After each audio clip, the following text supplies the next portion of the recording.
There's a storm across the valley.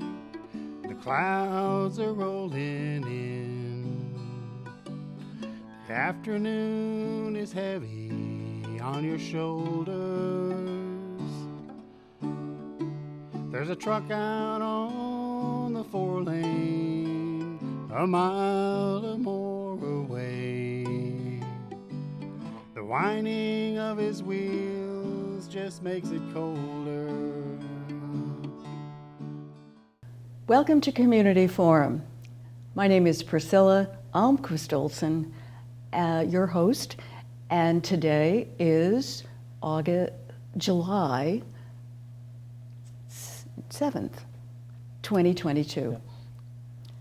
And I'm delighted to welcome from Sweden an Eastern native, Joseph Davis, who is the grandson of Jan Davis, one of our local artists I'm sure most of you know.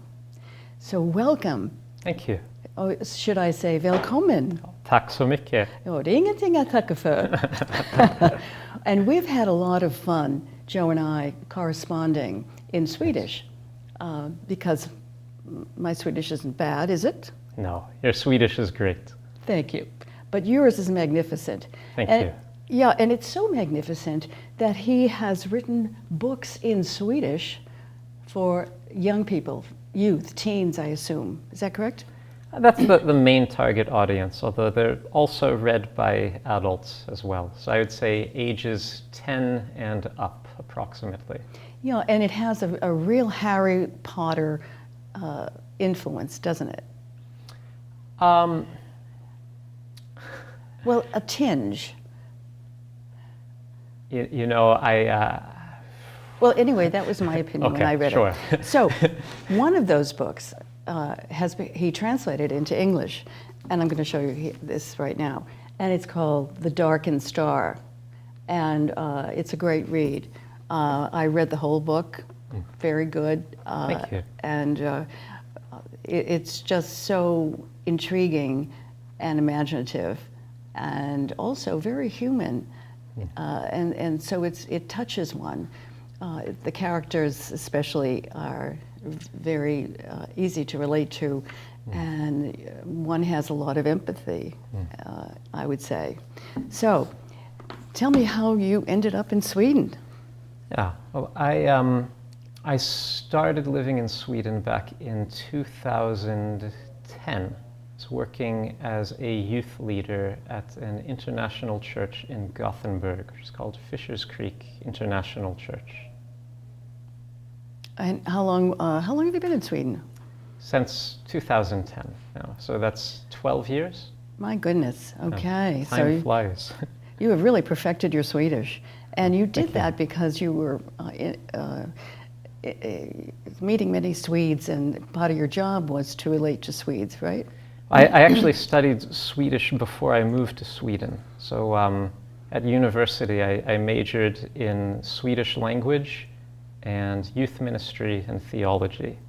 So then I'd learned Swedish before I moved over there. But then after moving to Sweden, then I stopped speaking Swedish in Gothenburg, because people there are very happy to speak English and to switch to English. So it was first in 2012 when I moved to the little town of Arvika that I actually started using Swedish as my main language.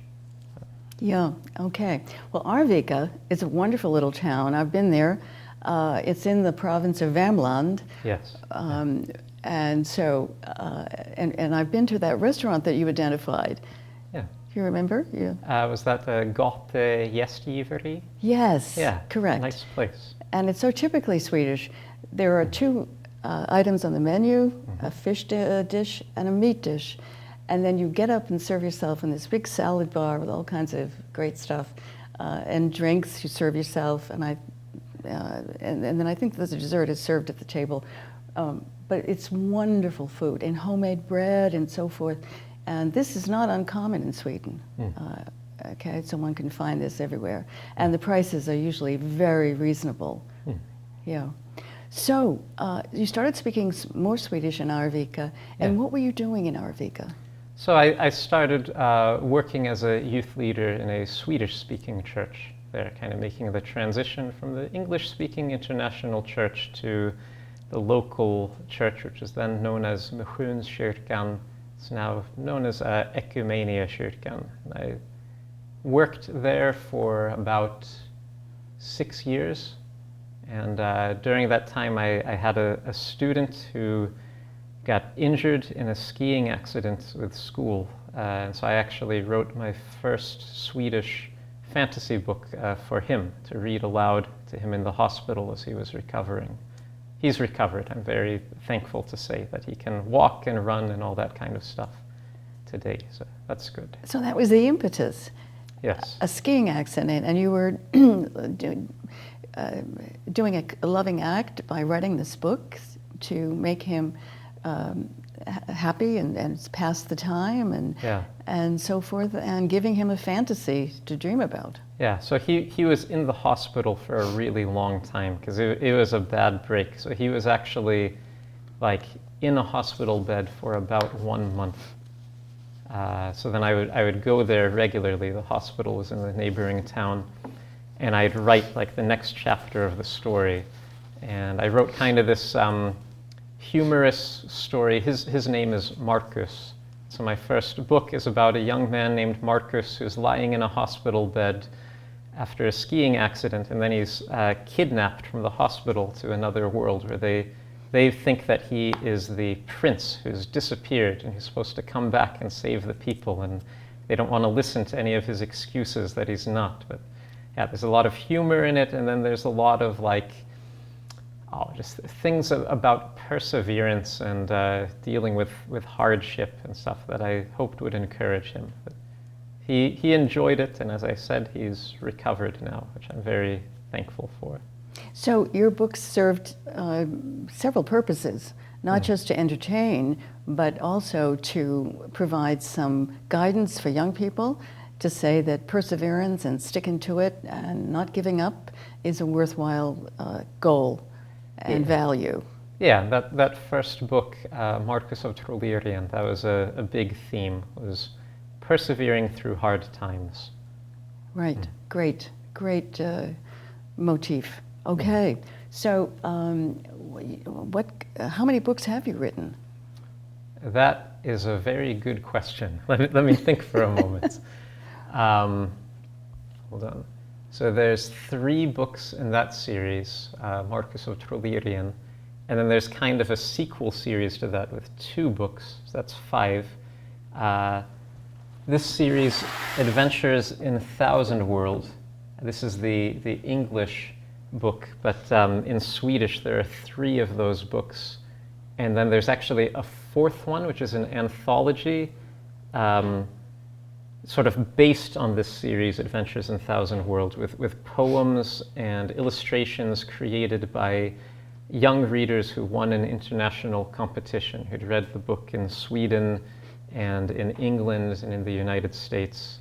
And so the winners collaborated with me to create that anthology. One group contributed ideas for a short novel that I wrote, a novella, in the book, and another group, there was a competition for writing and also a drawing competition. So that one just came out a couple of weeks ago, just before I came to the States, actually. Wonderful. So you're broadening the scope of your literary enterprise, shall we say? So I mean, that anthology, Skaparkrafter, it's yeah, I mean, I would say it broadened what I was doing, but in a very natural way, because it was born, or actually this series, Adventures in Thousand World, is kind of inspired by my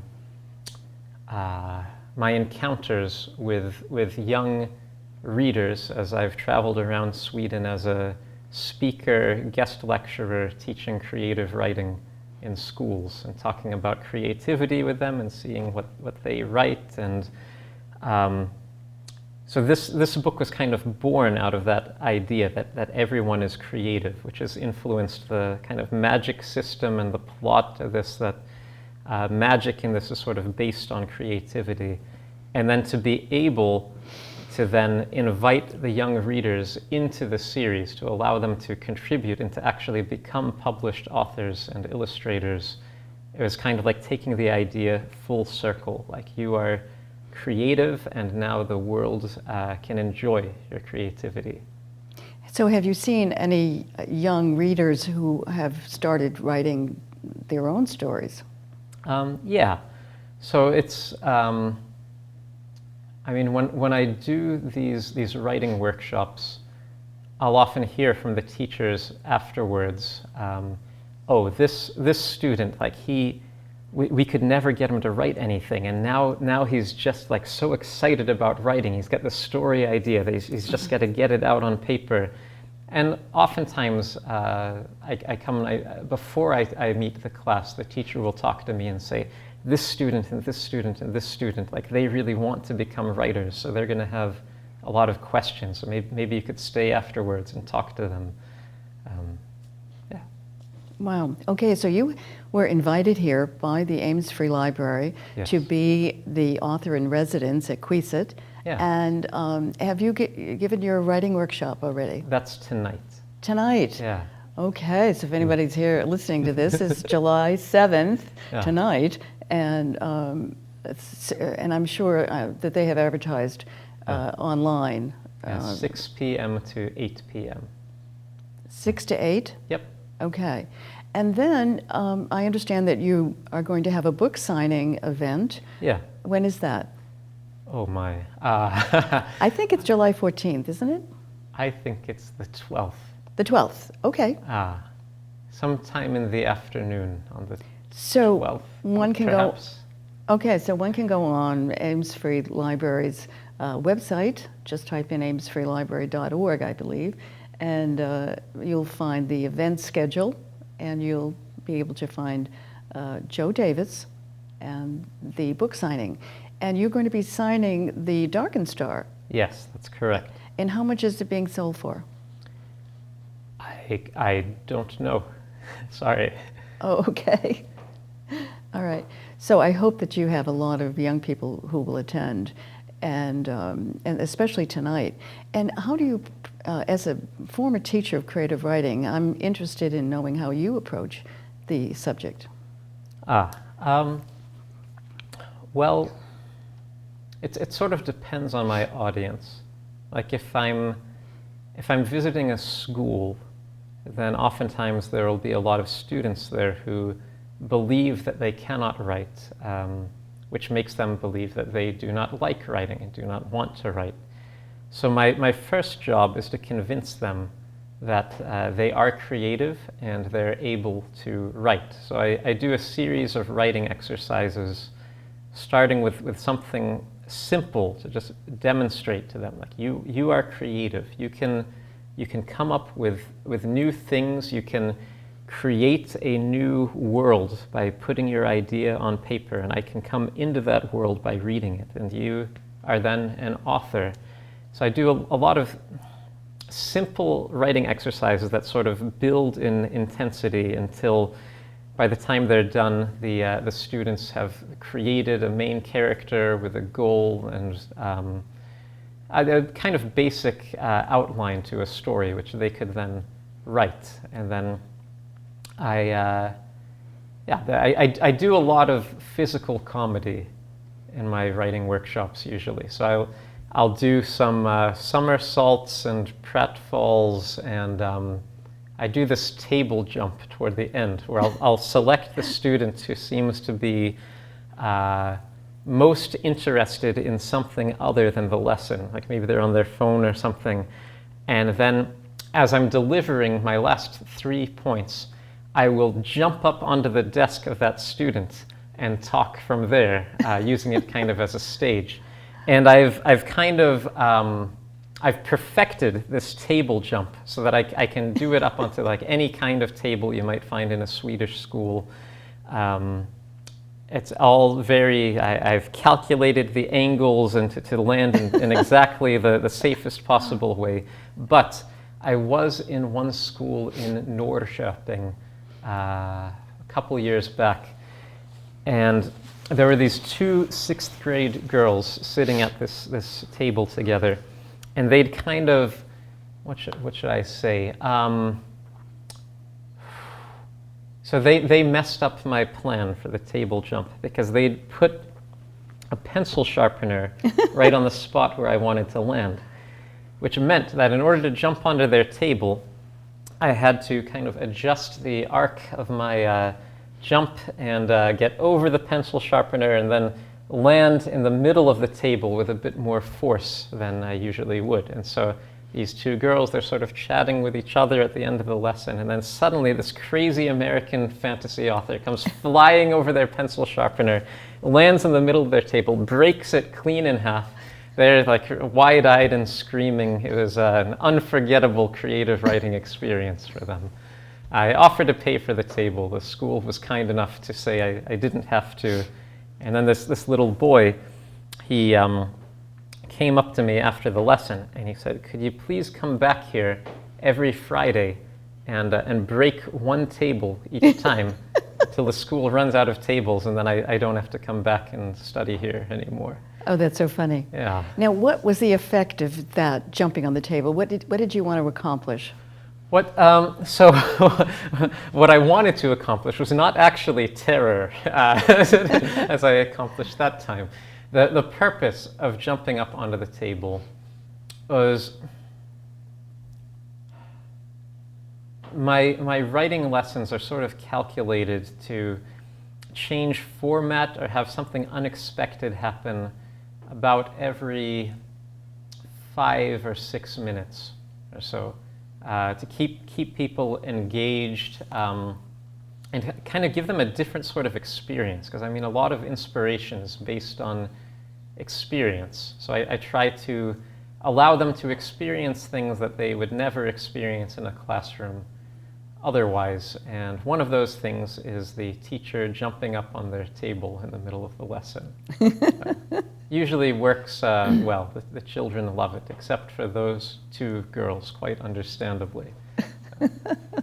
Wonderful, great. So, how long will you be here? I'm going to be here in Easton until about the 14th or the 15th. I'm staying at Queesit House from today until the 14th. Okay, and I understand that your parents live in Bridgewater? That's true, yeah. So you'll be spending time with them? I did that last week. Uh-huh, Yeah. Okay. And when do you go back? It's probably on the 15th, I think. Yeah. Go back to Sweden, if I can. My airline is on strike right now, so Oh, gee. maybe I'll be the author in residence here permanently. We'll see. Well, I'm sure that's an option that would be appreciated. Tell me something. What is the airline that's on strike? Scandinavian. SAS? Yep. No. Yep. Oh my, that wonderful airlines. Yeah. So I read in the news yesterday that 50% of flights are in danger of being canceled, and I'm actually taking 2 flights to get back. So one to Copenhagen, and then from Copenhagen to Oslo, and then drive from Oslo back to Sweden. Oh, I see. So the odds that one of those flights is going to get canceled is, well, we'll see what happens. Uh-huh. So it's quicker to go from Oslo than to go from Stockholm. Yeah, since Arvika is very close to the Norwegian border, so that's the way I usually fly, is through Oslo. Yeah. Now, I've been to Värmland, Karlstad, Grums, Slottsbrunn, and Arvika. And there are many Norwegians who have summer houses there. Yes. And part of it is because they have so much money. Yeah. And the reason they have so much money is because of all the oil rigs and so forth. So when one is in Oslo, it's very expensive for an American or anyone who isn't Norwegian, right? True. Yeah. But in Arvika, life is good. Yeah. Yeah, and it's a beautiful town. It is. And it's so clean, like most Swedish towns, very clean, and you don't find litter on the streets and so forth. If you look for it, you find it. Oh, okay. I suppose it depends when you go out on the street or in the park or in the forest. Sadly, these days, there's quite a bit of litter. So tell me, does the landscape in Arvika and surrounding, does it give you inspiration for some of your novels? You know, the landscape itself does not. But, I mean, going for walks, that's a method that I often use to just kind of process story ideas that are kind of on the back burner of my mind.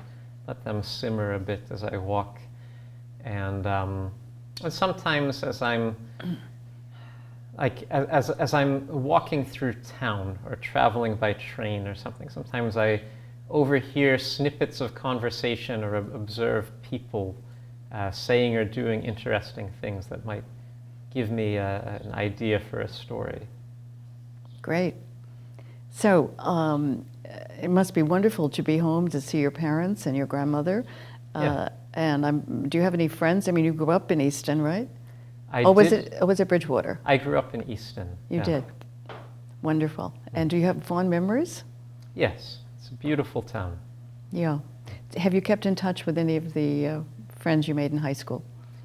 Have I? I'm not very good at keeping in touch. I'm usually focused on the place where I'm living. Mm-hmm. So sadly, I think I'd have to say no to that question. Yeah. Well, you've done a wonderful job where you're living. You've produced an incredible amount of work, all of those novels, and I'm sure that you have interested many children and influenced their values as well. So I thank you so much, Joe, for coming and speaking to us today. And for our viewers tonight at the Queeset House, between 6 and 7, no, 6 and 8, 6 and 8. he will be giving a creative writing workshop. Now, is this workshop just for young people? Oh, no, not at all. This is for people who want to write. So, I mean, I hope that, actually I already know that it's not going to be just young people because some adults have told me that they're coming. So I think that one of the dangers of writing fantasy books is that people assume that like all of this is for children. And it would be great if some children show up if they're interested in writing. But I think we've put a lower age limit on this. 10 and up are welcome to the event. Yes, but especially if you are interested in writing or curious about writing, then this is a good event to come to, and you're welcome if you are 10 or older. Are you going to be jumping on a table tonight? No, I do. So that's what I do with children. I don't do that with adults because I don't want to give anybody a heart attack or anything like that. So. Okay. Well, and on July 12th is your book signing, Yes. so that would be an appropriate time for parents to come with their preteens and teens, purchase the book, get you to sign, and give them some inspiration, which I'm sure you can and you do. And we thank you, Joe Davis, for coming and being our author in residence at Queeset for this week. Thank you so much. Yeah, thanks for having me. And that's it for today. All the best. Until next time, Priscilla Almquist-Olsen with guest Joe Davis. Thank you.